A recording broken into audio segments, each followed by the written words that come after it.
There comes a time in your life when you stop explaining yourself to people who are committed to misunderstanding you. A time when protecting your energy is no longer a luxury.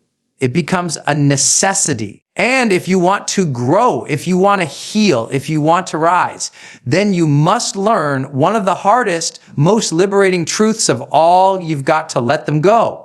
I know it's not easy. I know you've given time, energy, and emotion. I know you kept hoping they would change, that they'd finally see your heart. That maybe this time, just maybe, they would support you instead of sabotaging you. But how many more days are you going to spend shrinking to keep someone else comfortable? How many more dreams are you going to delay because you're too busy managing someone else's chaos? Listen. Your future is not tied to people who disrespect your boundaries. Your purpose cannot unfold in the presence of people who constantly pollute your peace. Just because someone has history with you doesn't mean they deserve access to your destiny. Some of you are carrying the weight of relationships that should have ended years ago. You're exhausted because you're trying to fix people who don't want to be fixed. You're drained because you keep showing up for people who wouldn't even notice if you disappeared. That's not love. That's self-abandonment. Let's be clear. Loving people doesn't mean tolerating abuse. Forgiveness does not mean fellowship. There is a big difference between helping someone and being held hostage by them. And some people aren't your life to grow with you. They're there to test if you'll finally choose yourself. Letting go is not cruelty. It's clarity. It's saying, period. I refuse to be stuck in cycles that are costing me my peace, my progress, and my power. You don't owe anyone the version of you that no longer fits who you're becoming. Your life is not a rehabilitation center for people who are addicted to chaos. You want to grow. Then honor your intuition. If something feels off, stop ignoring it. If someone constantly brings pain into your space, stop making excuses for them. Start surrounding yourself with people who speak life into you, not those who constantly drain it out of you. Let them go. Not with anger, not with revenge, but with resolve. You're not leaving people behind. You're rising. You're choosing wholeness over hurt, alignment over attachment, and growth over guilt. That's not selfish. That's sacred.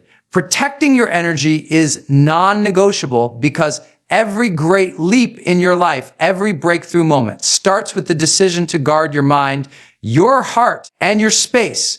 You can't reach your next level if you're constantly being pulled back by the same patterns, the same people, and the same noise. We live in a world that often praises self-sacrifice, that romanticizes struggle and tells you to be endlessly available, endlessly forgiving, endlessly patient. But there comes a point when you realize that being everything for everyone is draining you to the point of nothing.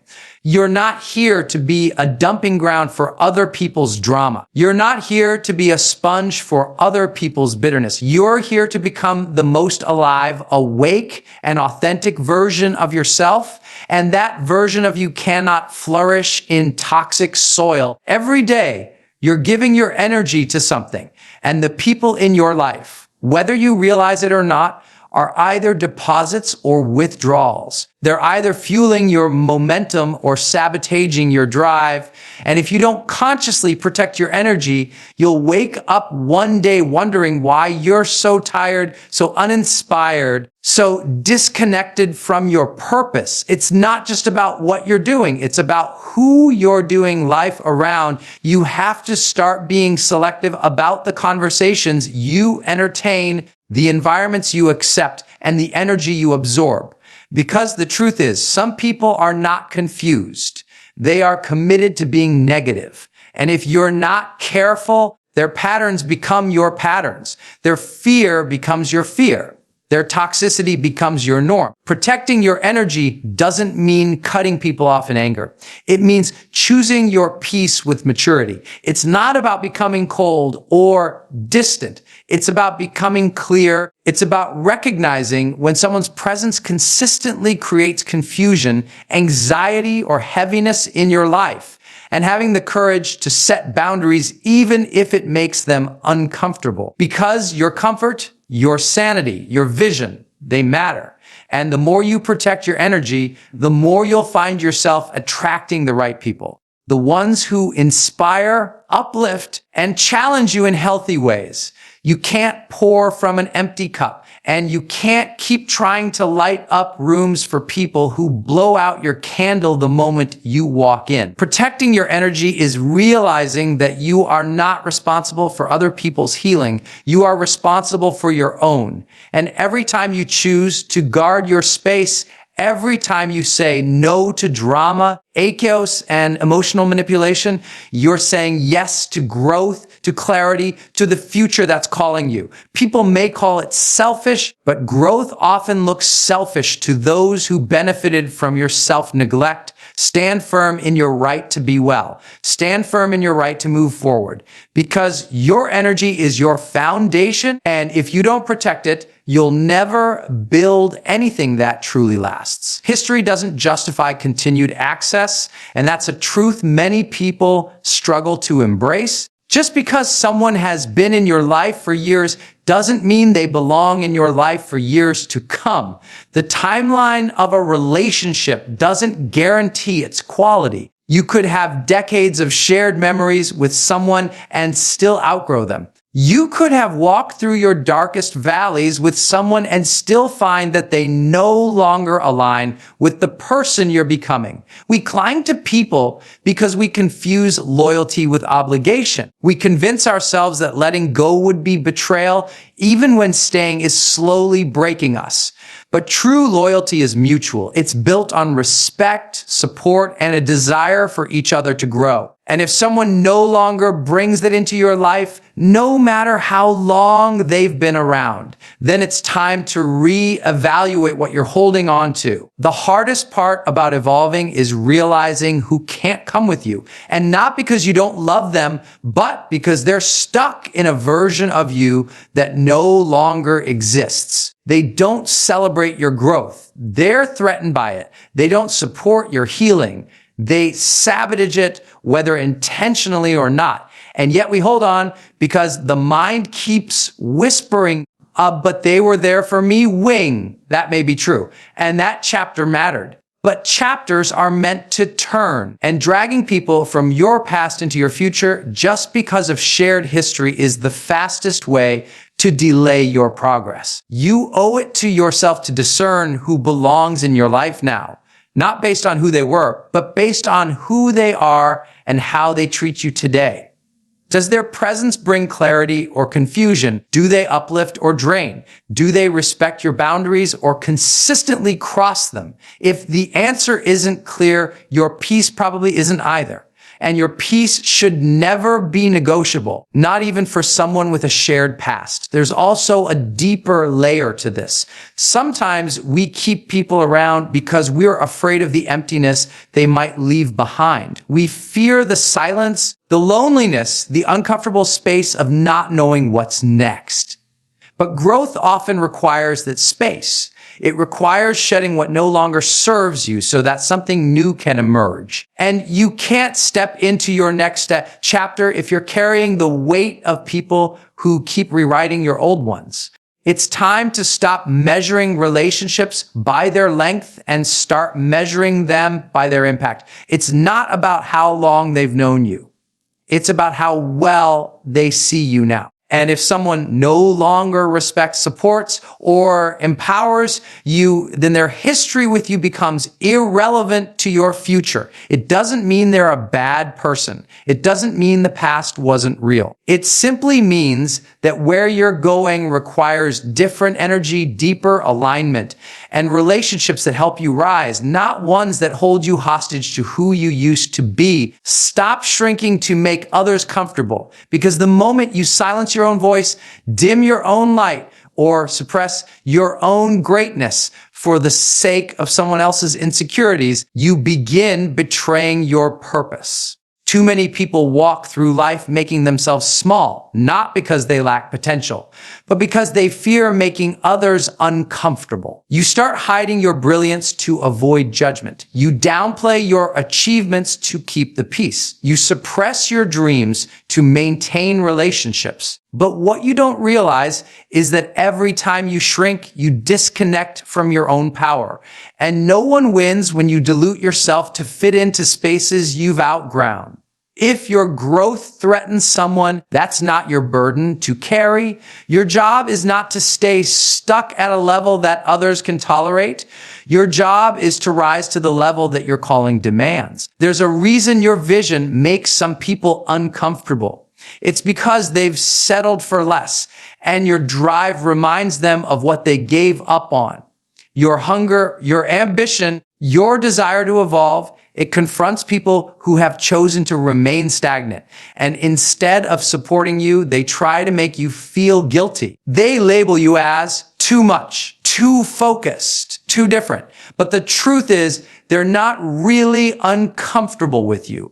They're uncomfortable with themselves. And your progress exposes the areas in their lives where they've chosen comfort over growth. But you can't let that stop you. You weren't born to blend in. You weren't born to stay silent. You weren't created to keep everyone happy. You were made to be fully alive, fully present, and fully engaged in your purpose. Every time you choose to shrink, you're teaching your mind and spirit that it's not safe to be fully you.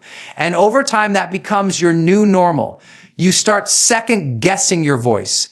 You hesitate to take up space. You become a watered down version of the person you were created to be. But there's nothing noble about playing small. There's nothing honorable about dimming your light. Playing it safe doesn't protect relationships.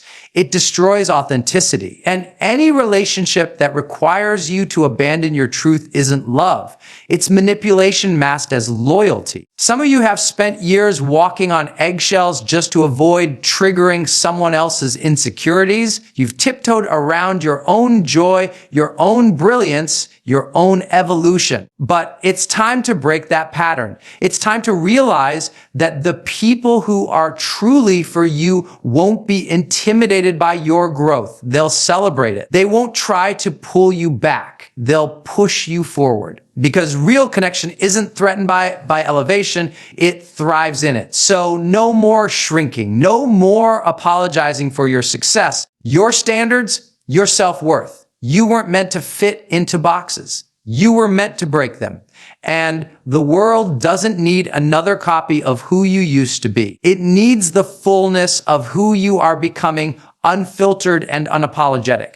There's a difference between helping and being held hostage, and understanding that boundary can change your entire life. We are taught to be kind, to support others, to stand by the people we care about. But somewhere along the way, that message gets distorted. We start to believe that helping means sacrificing ourselves. We think that love means enduring mistreatment. We confuse loyalty with tolerance for toxicity. And before we know it, we're no longer helping people. We're enabling them. We're stuck in cycles where their chaos becomes our normal, where their drama consumes our peace, and where their dysfunction determines our emotional state. That is not love. That is not compassion. That is captivity. Some people don't want to heal. They want your attention. They don't want solutions. They want your sympathy. And they'll keep you tangled in their pain because they know you care. They know you'll answer the call. They know you'll show up, even if it means abandoning your own well-being. But caring for someone should not mean carrying them. You are not responsible for someone else's refusal to grow. You are not required to lose yourself trying to save someone who won't even meet you halfway. And yet, so many people stay stuck in these patterns, not because they're weak, but because they're wired to feel needed. They confuse being wanted with being valued. But being someone's emotional crutch is not the same as being loved. It's dependence masquerading as connection, and it slowly erodes your identity. You begin to internalize their problems as your responsibility. You take on their burdens, you absorb their moods, you adjust your life to manage their volatility. And over time, you stop recognizing yourself. You stop stop creating, stop evolving. Because all your energy is spent managing someone else's instability. You're not living your life. You're living in their emotional basement, trapped by their unpredictability, shackled by their resistance to change. That's not helping. That's being held hostage. The truth is, some people don't want to be helped. They want to be enabled. They want the freedom to stay the same while making you feel guilty for wanting something better. But your job is not to make someone else's dysfunction feel safe. Your job is to protect your peace, honor your growth, and keep rising, even if it means leaving them behind. Love doesn't mean losing yourself. Support doesn't mean surrendering your sanity. If someone truly values your presence, they won't ask you to sacrifice your purpose to prove your commitment. So take a step back and ask yourself, are you really helping this person grow, or are you just making it easier for them to stay stuck? Are you empowering them or enabling them? Are you offering support, or are you being emotionally blackmailed in the name of love? These are hard questions, but necessary ones. Because the moment you confuse helping with being held hostage is the moment you begin building a life that doesn't belong to you.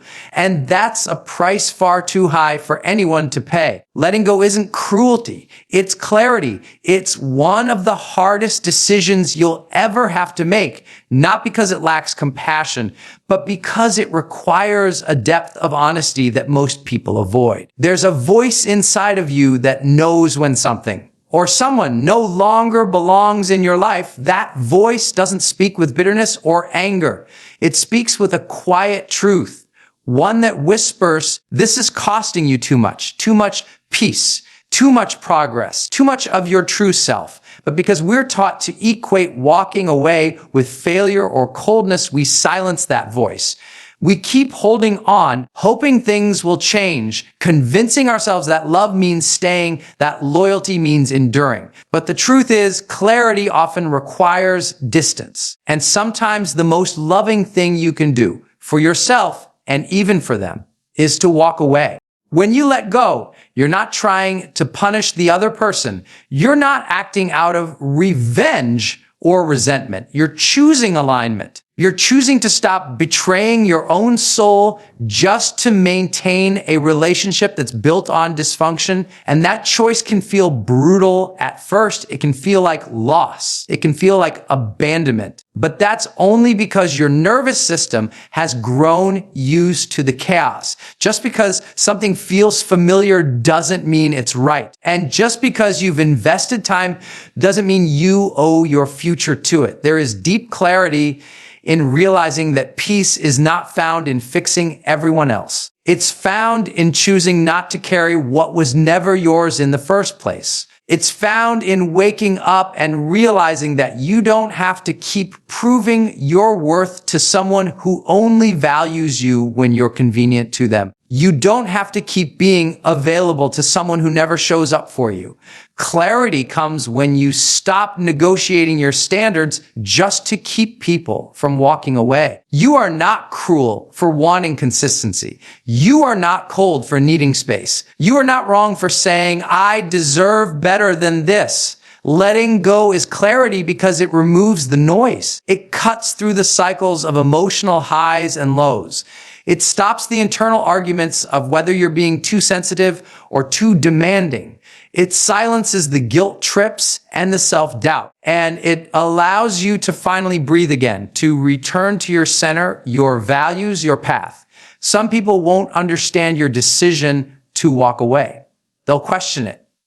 They'll criticize it. But they don't have to live your life. They don't carry your heart. They don't feel the daily weight of your emotional exhaustion. And they won't be the ones picking up the pieces if you continue down a road that is slowly dismantling your spirit, You're not cruel for choosing clarity. You're courageous because clarity means seeing things for what they are, not what you wish they could be. It means being honest enough to say, this isn't working, and strong enough to act on that truth. It means trusting that what lies ahead is greater than what you're walking away from, even if you can't see it yet. Letting go is not the end. It's the beginning of you finally being aligned with the life, the peace, and the people you truly deserve. You're not leaving people, you're rising, and rising will always require release. It demands that you loosen your grip on the familiar,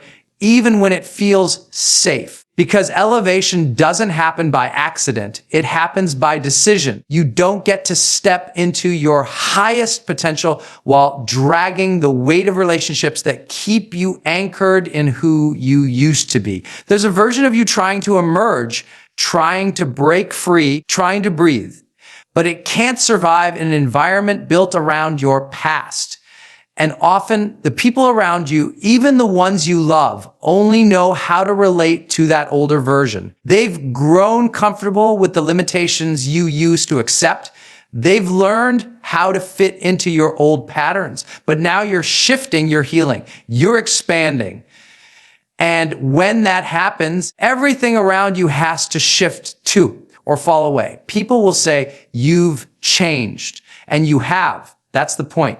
You're not supposed to stay the same. You're not supposed to settle into a life that keeps you emotionally stunted or spiritually stagnant. You're meant to evolve, and sometimes that evolution requires separation, not from a place of hate, not from superiority, but from alignment, from truth, from growth, because the next level of your life can't be built on the foundation of expired relationships. You can love people deeply and still recognize that their role in your story has come to an end.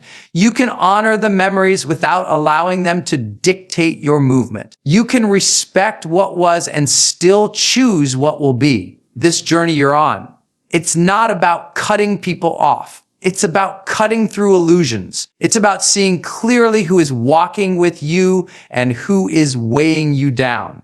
And when you realize that someone's presence consistently pulls you backward, keeps you doubting, keeps you small, you have to make a decision. Will you remain loyal to your comfort zone, or will you stay loyal to your calling? Because you can't serve both.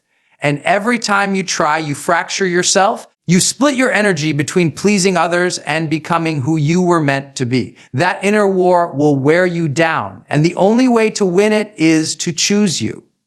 Fully, unapologetically, consistently. Rising means being misunderstood. It means hearing the whispers of those who think you're arrogant, ungrateful, or cold because you finally set boundaries. It means watching people project their fear onto your freedom. Don't shrink. Don't explain. Don't retreat. You don't need permission to grow. You don't need approval to change. The people who are meant to walk with you won't ask you to dim your light so they can feel better in your presence. They will rise too, or they will step aside. And that's okay. You're not abandoning people. You're honoring your evolution. You're not rejecting connection. You're rejecting cycles that no longer serve you. You're not walking away to hurt anyone. You're walking forward to heal yourself. That's not selfish. That's sacred. Because when you rise, you don't just change your life, you give others permission to rise too. You become a mirror of what's possible. And sometimes the most loving thing you can do for everyone involved is to go first.